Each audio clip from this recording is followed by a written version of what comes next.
Aldong TV po. Sige po. Makikita niyo po to. Hindi totoo yan. Hello. Yo, what's up mga buddy? Kamusta? Nandito tayo sa Baguio City. Ayan, bibiyahe nga pala tayo 11:15 first class, Papasay. Yo, what's up mga buddy? Kamusta? Ako nga pala si Aldong. 6 years ng bus crew hanggang ngayon. May utang pa rin. Tara, sama kayo sa biyahe ko. Bibiyahe na nga pala ako mga buddy. 11:15 kami dito sa Baguio. Papunta ng Pasay, first class. Yo, what's up mga buddy? Keep biyahe nga pala ng Baguio City. A few moments later. Sunday morning nga pala yan mga buddy. Kaya hindi ako kinakabahan na baka hindi kami mapuno.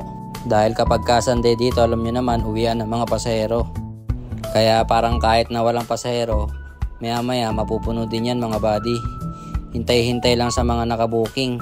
Yung iba kasi nagre-redeem pa. Tsaka hindi pa dumarating yung iba. Tungkol naman sa mga bagahe, yung guard, sila yung tumutulong sa amin magkarga ng mga bagahe, lalo na kung marami. Kailangan kasing makuha muna yung mga ticket ng mga paserong parating para masigurong lahat mayroong ticket mga buddy. One eternity later. Good morning ladies and gentlemen. Welcome to first class bus bound to Pasay City. Our time travel po will be 4 to 5 hours. Our driver is driver Tablate and conductor Bocal as your bus steward po. Please fasten your seatbelt, ma'am sir, for your safety. And your comfort po, we have washroom at the center portion of our bus. If you need anything, ma'am sir, don't hesitate to ask me and I will help you. Thank you so much po and you're welcome. At yan, magbibigay muna nga pala ng tubig tsaka snack mga buddy. Merong nakita yung pasahero na may sandwich hotdog kaya yun yung pinili niya. Pero dapat ang bibigay talaga cookies. At ito mga buddy, nakahanap pa tayo ng new follower, si Madam. Tinatanong niya kung may TikTok daw ba ako. Kaya yan, sinabi ko na lang, Aldong TV. Shoutout din nga pala sa mga pasahero namin na yan, mga mababait tsaka masayahin. Laging bang nakangiti. And free cookies. Thank you. Hi po kayo sa vlog. 2,000 years later. Tinatawag na tayo ng bundok.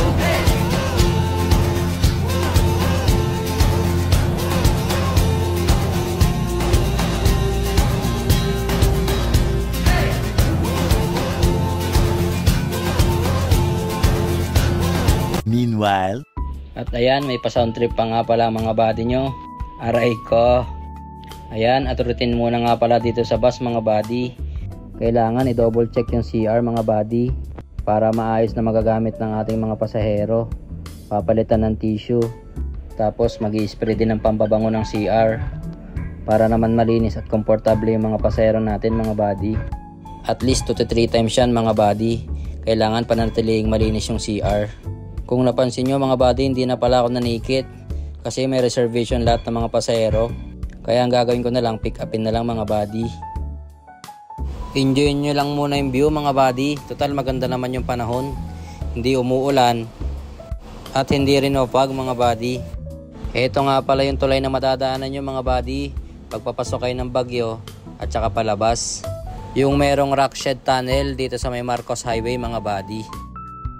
Oo nga pala mga buddy, binabati ko nga pala yung Victory Liner sa 88th anniversary niya mga buddy. Sa October 15 mga buddy, 8 years na siyang naglilingkod sa mga mahal naming pasahero. Simula sa mga lumang bus hanggang sa mga modernong bus ngayon mga buddy. Andito pa rin yung Victory Liner. Eka nga, we move people better and safer mga buddy.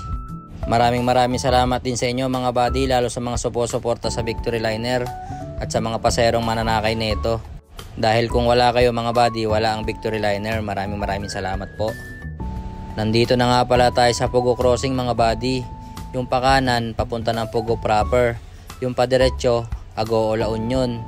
Etong kaliwa naman, ito yung papunta ng Manila mga buddy. Dito rin yung way papunta ng Rosario La Union mga buddy.